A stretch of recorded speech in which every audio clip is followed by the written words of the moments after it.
Welcome back to part 13 of my soda can sculpture collection. Both of these items are made out of soda cans, glue, and paint. This is one of my earlier projects. I think you can tell that by a lot of the imperfections. If you look at the whole front end, it's kind of crude. Glue seam, the engine covers just don't look that great. One of the things that I do like is the open bay and the robotic arm. But it's always kind of bothered me that it didn't look exactly like I wanted it to. Moving on to the newer version that I built. I think this one looks a lot more accurate.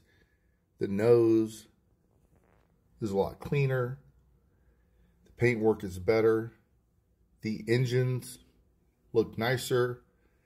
And of course, with the booster rockets and main tank, it looks pretty good. The most difficult part of this project was making the main tank. I spent hours and hours trying to make these three pieces that make up the nose cone of the main fuel tank. I wanted it to look curved and not too angular, and I'm not super thrilled, but I'm also not disappointed. The second most difficult part was putting the lines on the bay doors and the solid rocket boosters. You want them to be subtle and not overly pronounced, and you'd be amazed at how many times I had to keep touching it up and relining it. I actually used a fine point Sharpie, and since I'm drawing it on by hand, it was quite a challenge to make straight lines. So I spent hours just trying to get this effect, which doesn't really look that great, but it's the best I could do.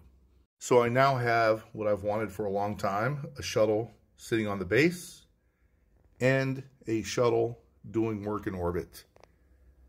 I'm happy to have both of them in my soda can sculpture collection. Thanks for checking it out.